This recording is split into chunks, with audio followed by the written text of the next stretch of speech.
we are doing this call so that we are educating and just going a little bit more in depth on what is holistic dentistry, what is the difference, and why is it important to keep learning about your health and what it means to have whole health and preventative health as we go forward. So I'm going to turn it over to Dr. Litano, and he's going to give a little bit of an introduction of himself, and then we'll go into some questions that we have for him. Okay. Great. Well, first of all, Stephanie, thank you for hosting. We've known each other for quite a while, and I thought it was a great idea. I just got home from the office. It's like an early afternoon kind of thing. We had some nice surgeries, good cases today. And thank you again for hosting and being able to share this on multiple platforms where we can, sort of spread the gospel here about how to, find wellness and identify blockages that sometimes can be in our mouths that are not letting us thrive. Let's see about me. I've been a dentist for 16 years. I graduated in Davie, Florida, a school called Nova Southeastern. And I started right away from finishing dental school. I was lucky to find a holistic dentist that was my mentor, and this was in Portland, Oregon. So from Miami, I went all the way to Oregon and kind of learned about, Oregon stuff and granola and things that you don't know about when you're, live in Miami. So I lived out west for a long time, and my practice now is in Pinellas County in St. Petersburg, Florida. And it's a small practice, and we're doing great. We have a surgical assistant, my office manager Cherie, and my front desk Yana, and we're doing pretty good. Everyone's happy, and that we're able to help people from so many places. How are we different than mainline dentistry?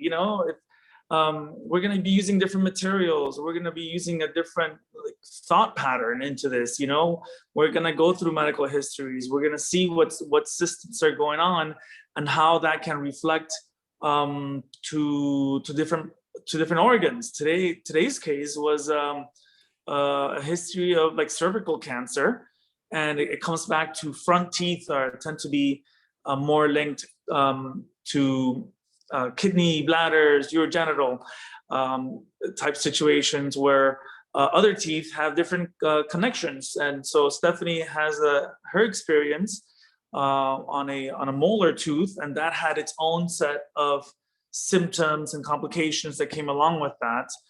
She mentioned, and a lot of times it's like you're right, Steph, it's like on one side. One side feels heavier, drains, and doesn't, the lymphatics of the whole system are not aligned. So I can kind of ramble sometimes, but you guys help me stay in task here. But the three big tenets here about holistic dentistry are there's gonna be three of them. Okay, first is structure, then is nutrition, and then is toxicity, decreasing toxicity. We can't expect the body to absorb nutrients the way it's meant when the flora, the gut, the biome is off because of what's living in the mouth. We call it an expression would be your gut lives in your immune system lives in your gut, but your gut starts in your mouth. So what lives here is going to affect everything down the line. So absorption of nutrients, just overall pathogens being contributed to the system. And so nutrition is key. I can't expect people to heal from procedures if they're not nutritionally primed. They have to have the reservoirs of the vitamins and minerals and all the things that they need to rebuild bone, to rebuild blood vessels, nerve tissue. All these things have very strict nutritional requirements.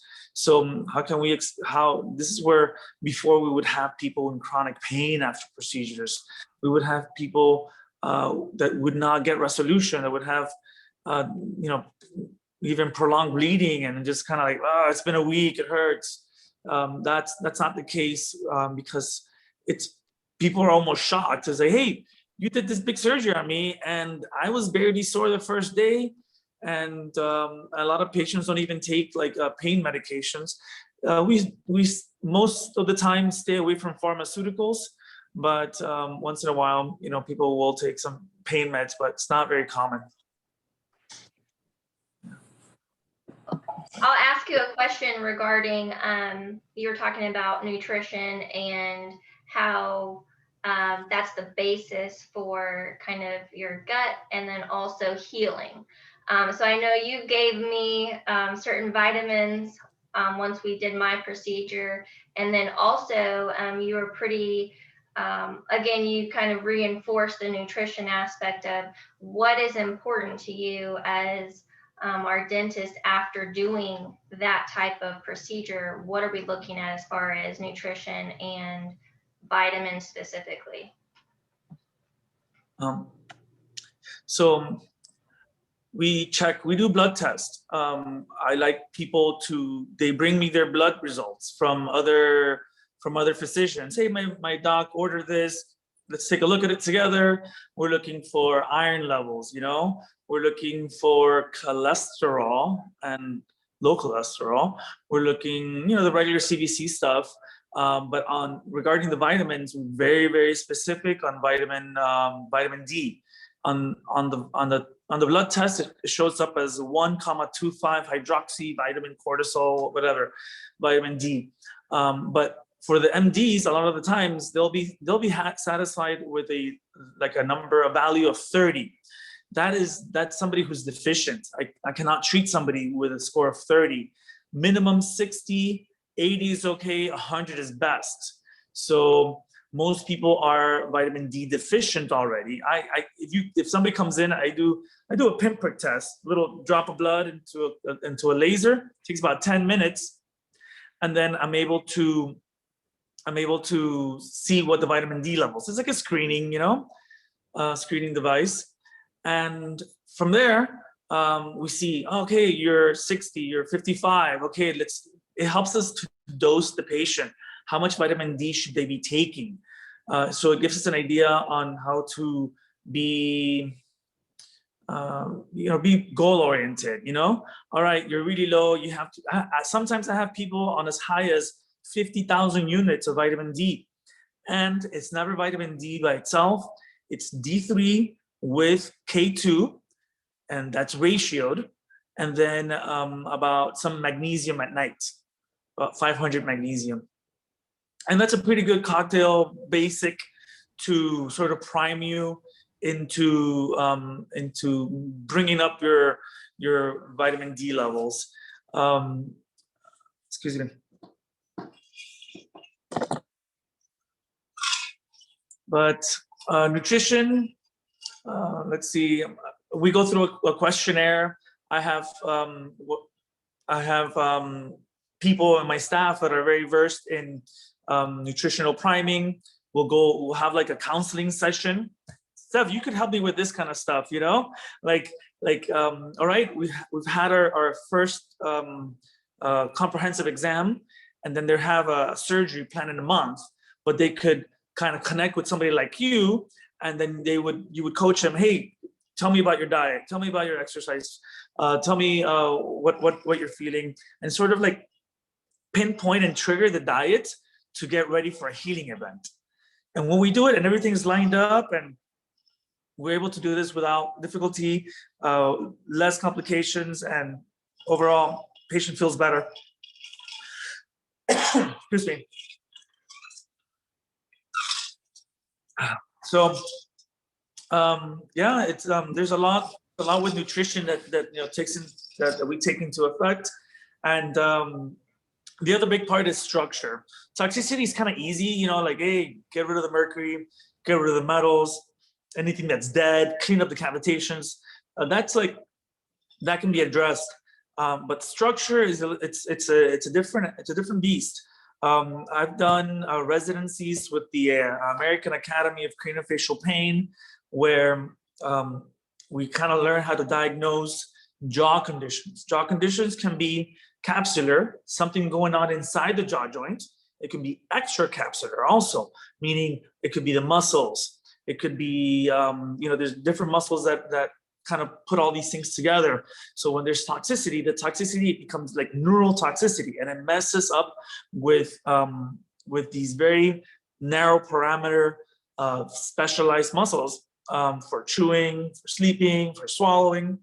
And then we get dysfunction. Dysfunction, it will be things like grinding, clenching, popping and clicking of the jaw, headaches, all these things that fall under the realm of structure, where we sort of developed into a specific scheme, like relation of how our jaw sits in relation to our skull, the distance between your chin and your nose, all these things kind of like we grow into them based on our nutrition as young people, as adolescents, as kids, the environment we grow up in.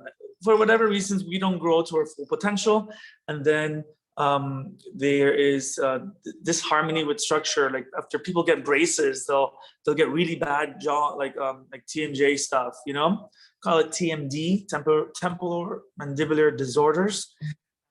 They could take, a lot of the times it takes months to sort of deprogram the jaw, deprogram the muscles, reset the lactic acid levels and the trigger points of the masseter, the temporalis, the pterygoids and the hyoids.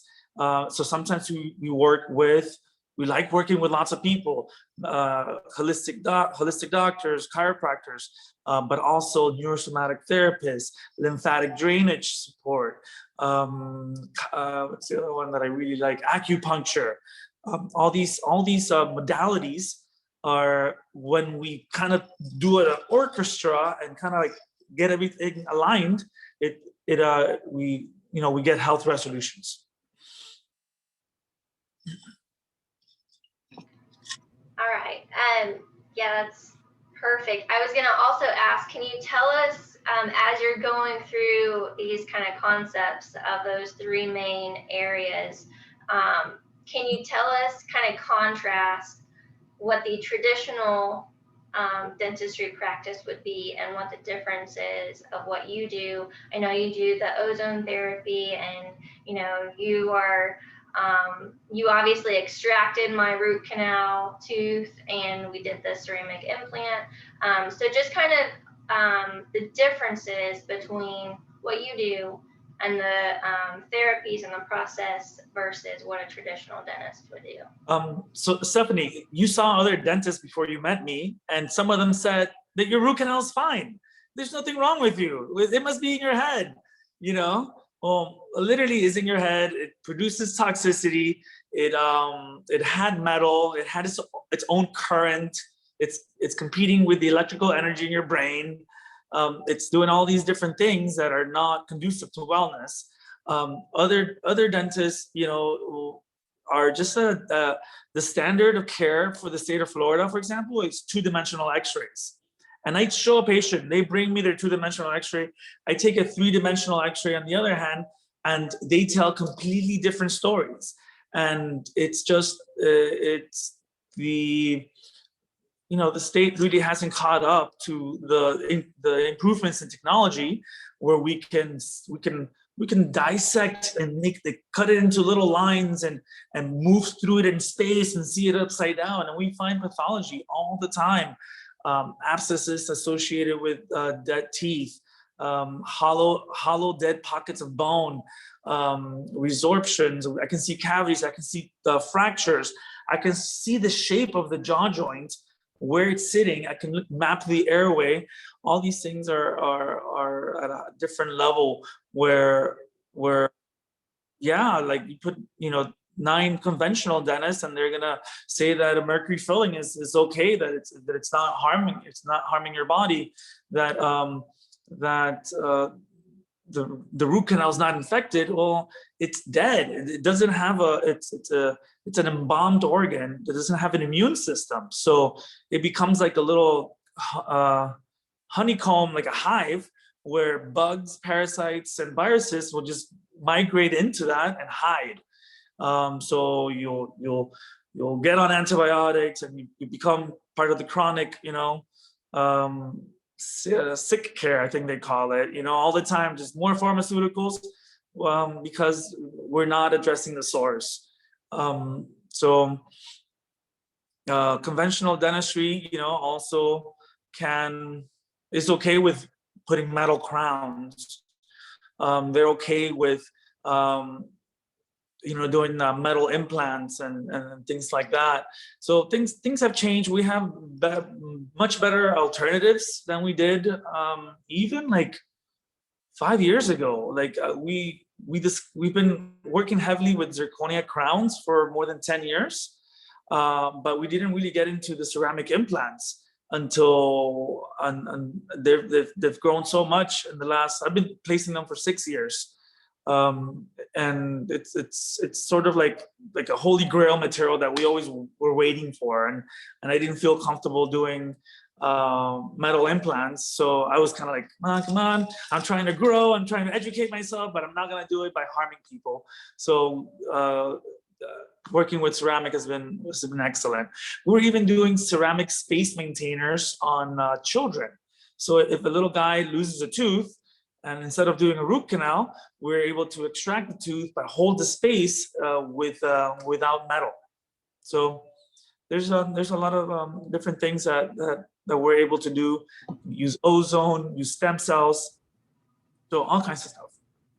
Can you explain a little bit with the ozone therapy? Because I know that's one thing where when I came to you, you said that, and I was like, I don't understand why this would be different, and what's so good about this, but that is one of the differences between the two. And what I was hearing, again, not an expert on dentistry, the terms I was hearing, that was one of the ones that was definitely different. Yeah. So ozone, we use it in everything. We use it in cleanings. We use it for fillings. We use it for surgery. There's different types of ozone. There's ozone gas measured in gamma, and there is ozone oils, ozonated oils, and there's also ozonated water.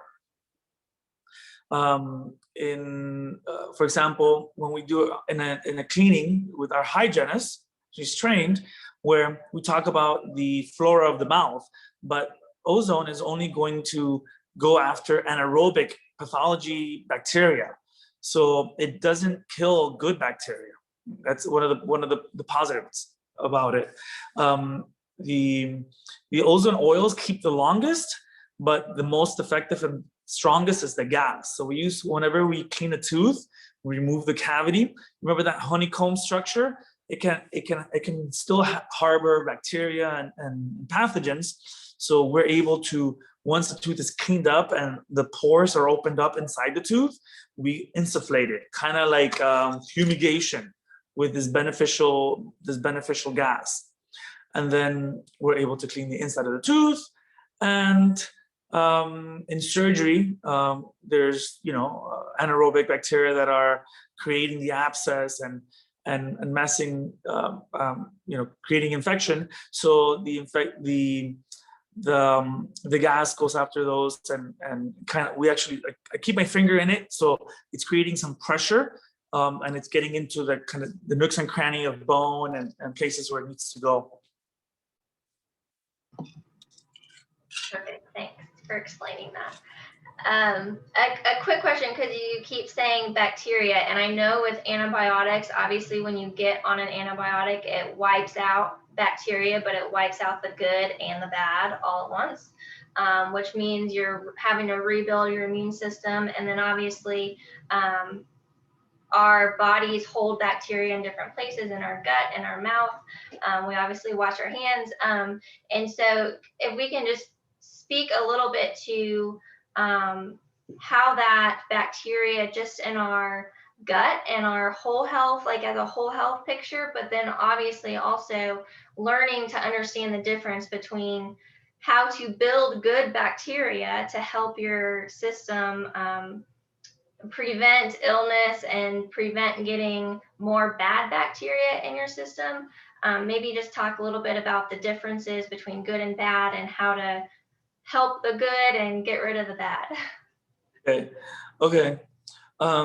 So there's actually instances like with little kids, like they come in with like full mouth of cavities where the balance of the flora has gone so far and they've lost so many minerals that we use probiotics, oral probiotics.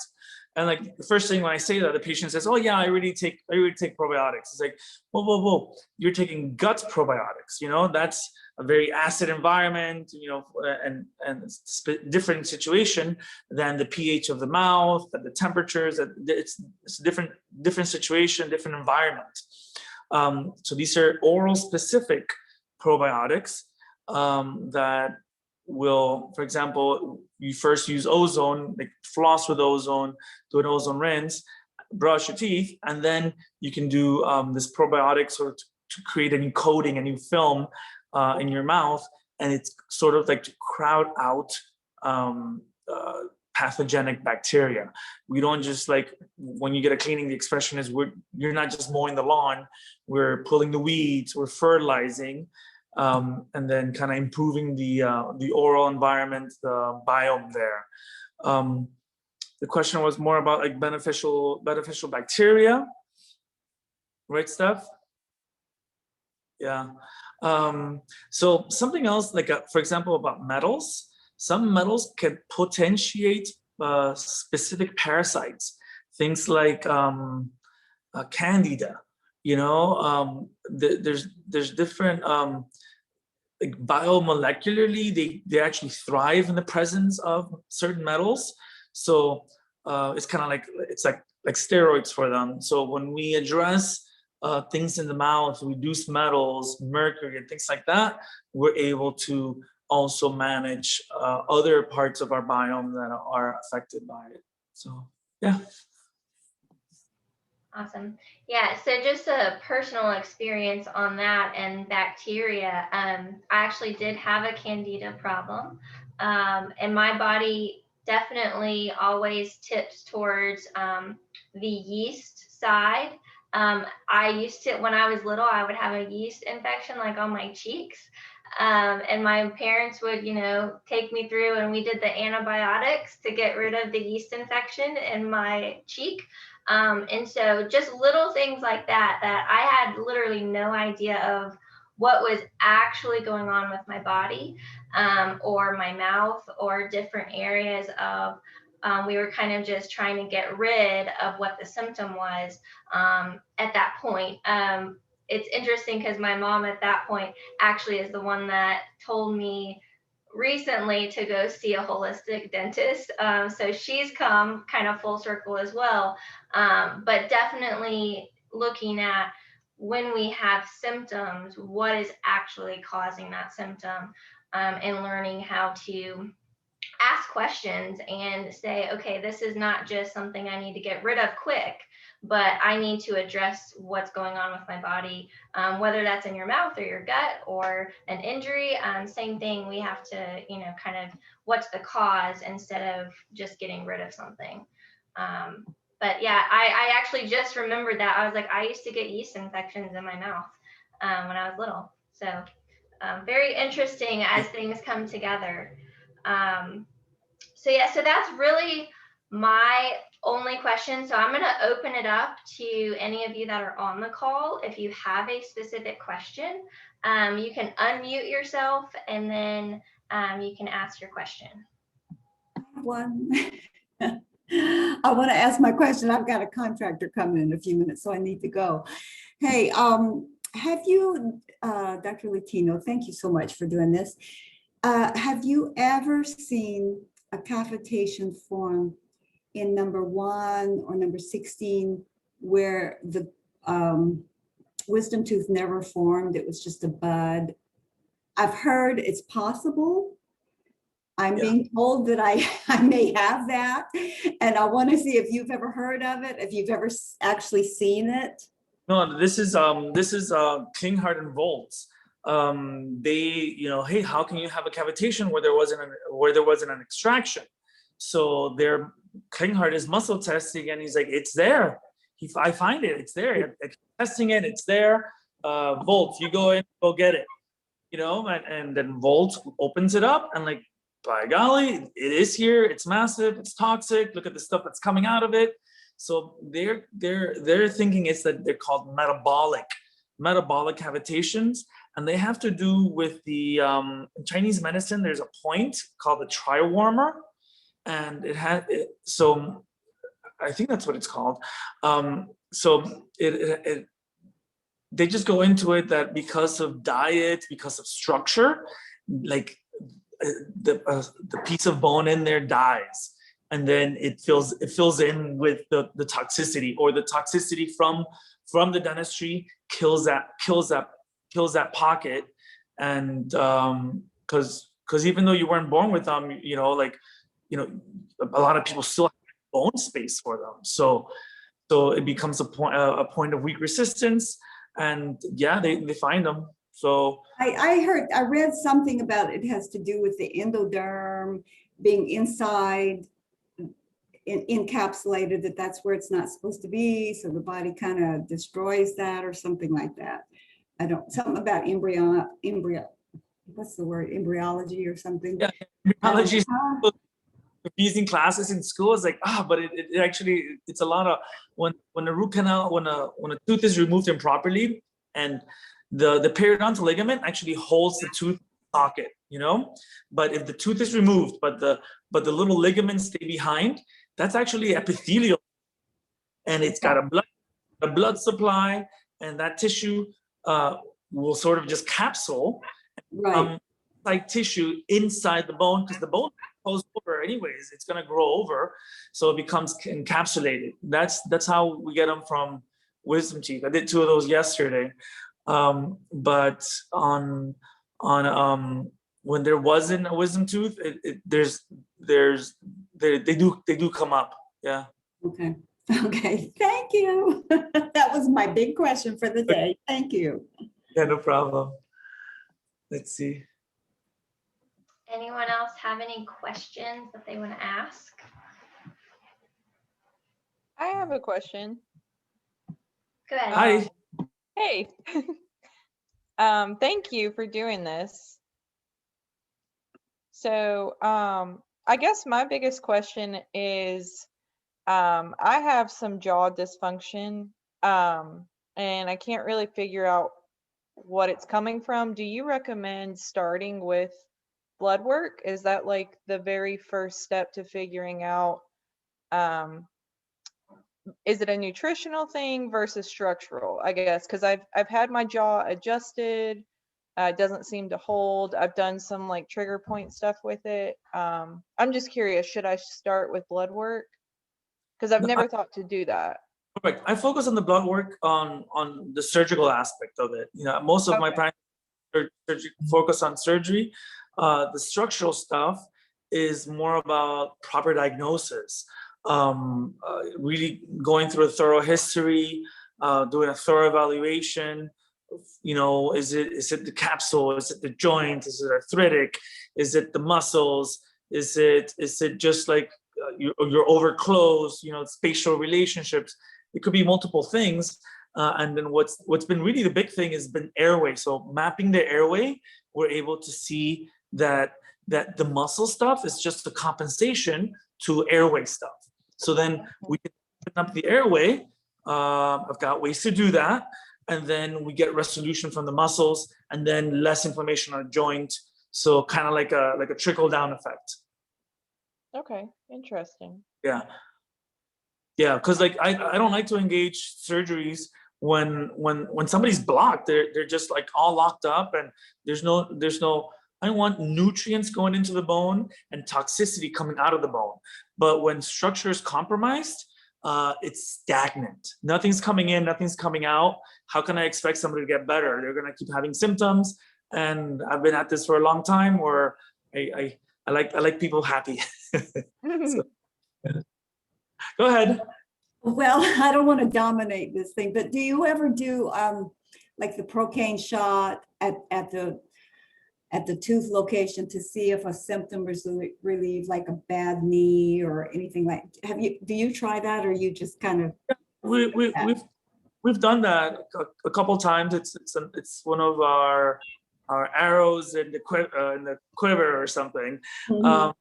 So it's like a simulation Okay. where trick the body into thinking it doesn't have a root canal there anymore.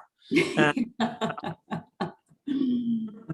Yeah, yeah, I'm missing it. Well, I think that would only work for a symptom that is very, very focused, like a bad shoulder or a bad knee or a painful hip or something. yeah. It wouldn't work for everything. If you muscle tested it, you'd pick up on it. Okay. You muscle test before, and then you muscle test while it's numb. But it's not that strong. I've been doing it for 3 years. I've got people around me that have been doing it for decades. So I'm gonna rely on people around me that have been doing it for a long time. Okay. Focus on the dentistry, but I'm trained and I still take classes because it's fascinating. But I keep misreading. I pick up myself. I pick up people in the room. I was like, okay. Yeah. Well, you see, with me, okay, I'm going to tell you why I have all these questions. I had a resorptive lesion extracted from number 15, okay, and I've never had that cleaned out, and I believe, yeah, there's going to be a cavitation in there. There's no question. It was very infected, very nasty. It was there dead for 10 years. So okay, I get that. But then next to it is I think that's 16. Yeah, the wisdom tooth. Well, that one never budded, but I can see how a cavitation would go from 15 to 16. But I have number 1 where there was never anything. It was just a bud, no extraction, no nothing, no cavity, nothing over there. And so I'm seeing easily that, yeah, over here. But these two wouldn't they cause symptoms in the same part of, like gut symptoms or something chronically? You couldn't test for that with a procaine injection, right? I've got 2 cavitations in my jaw from when I had my wisdom teeth, and like I did a CT and I found like a piece of root, and this is by the head of oral surgery department at my dental school, and like. Well, I tell you, when I had down here, I had, I don't know the numbers, 18, 19, whatever, 17 never came in, but 18 and 19 were extracted. They were root canals extracted, cavitations cleaned out. I had a frozen shoulder that the pain was released instantly the day of the surgery. I mean, during the surgery, it was gone, And so I know you can associate it with a chronic pain, but I'm wondering, can I associate and assess this with a chronically tender tummy? That's my big question. But the scary part about the cavitations those are gonna be also heart meridians, So that's when my mom was having some palpitations and some weird arrhythmias. It's like, all right, Mom, it's time. We gotta just clean out the root canals. We gotta do the surgery, and we ended up, doing. That's my mom's the reason I got into holistic dentistry. By the way, I never had metal. I might have for a little while, but it's not about me. I needed to find a way to save my mom, and so we took out 11 canals out of my mom. Gosh. So yeah, the horror stories of what we've been through, especially old people like me. That my dentistry started in the 50s, horrible dentistry, gee whiz, the things they did to me. But I'm still surviving. I'm almost 70, still surviving. So. And I was going to add to that on the gut part of it and learning about what affects your gut. Just as on the nutrition side, the inflammation in your body, whether that's from different bacteria in your mouth or whether that's bad bacteria in your gut or you have an injury, if you have any sort of inflammation from processed foods that are in your diet, or that you're not eating enough protein to build to support your muscles and bones and just the cell regeneration. That part of it is we got to get that inflammation out. If there's bacteria from something that is obviously in your mouth that has to be extracted. That's a one step, but also on the nutrition side of you've got to extract all of that, like, and I know it sounds hard, of the processed I food. did it 20 years ago. And that's, yes. I've been eating clean for 20 years. Awesome. But again, that's one area where it's a puzzle piece in learning how It's to. a huge piece. Yeah. Yes. But I appreciate that, Stephanie, management. because that is a huge piece. We recognize. Yes. Yeah. Anyway, thank you so much. I have to run. I have a contractor knocking at my door. So thank you so much, Dr. Litano. Yeah. Anyone else have any questions? Bethany, go ahead. You're muted. See if you can unmute yourself. There you go. Is that good now? Yes. Okay. So I'm actually seeing Dr. Litano in a couple weeks for extractions. And I just wanted to clarify the magnesium because he's got me on the vitamin D. So I've already upped that, but I wanted to make sure what like form of magnesium I need to be on. Okay, magnesium is tricky. There's magnesium, the most common is magnesium citrate. And but there's other ones. Okay, I've got some patients that don't do well with the magnesium citrate, and instead they do magnesium dermal. They like spray it on their skin like an oil, and they're able to I got that. Yeah. I just didn't know, like, do you know you're getting 500 milligrams if you're doing that, or? I don't have the specific on the equivalent, but maybe it's on the bottle, or maybe asking the manufacturer on that. So if I can tolerate the magnesium citrate, do I just do what I can with taking some of that then, or? Yeah, I mean, like, you're gonna know if your body likes one or the other. You're gonna feel better, feel more rested. Your GI, have different. It's gonna respond differently to them. So as long as you can experiment with a couple, and then like, okay, I'm doing better with this one. My body likes this one. Sometimes you get muscle tested for different ones, and then you stick to the one that your body likes. Okay. Yeah, and Bethany, I'll actually tag you in a post because there's an explanation of the different types of magnesium and what they actually help improve. So I will get you that information here after the call too. And it goes into, like you said, the magnesium citrate, and then it's the magnesium valine, I think. And then it tells you what the differences are and what it's going to help. So I'll give you that here after the call. Okay, thank you. So anyone else have questions, or Dr. Litano, do you have any last words you want to share with everyone? No, I mean, like, there's a big part of this is also emotional, because a lot of the times in fixing stuff that got messed up years and years ago, and there's always like a lot of emotions attached to that. And it's always good to know that that's something that the realm that needs to be understood, and have your support systems available, be it your spouse, be it somebody in the community, be it a therapist. These are things where, I have people cry on me all the time. It's all very emotional. And then we just navigate it, and we try to undo. I've had people that do tapping. I've had people that do sound bowls. I've got people that that find whatever it is that's going to help them to get over the barriers. The barriers are time, money, or fear. So we identify the barrier and then work through it.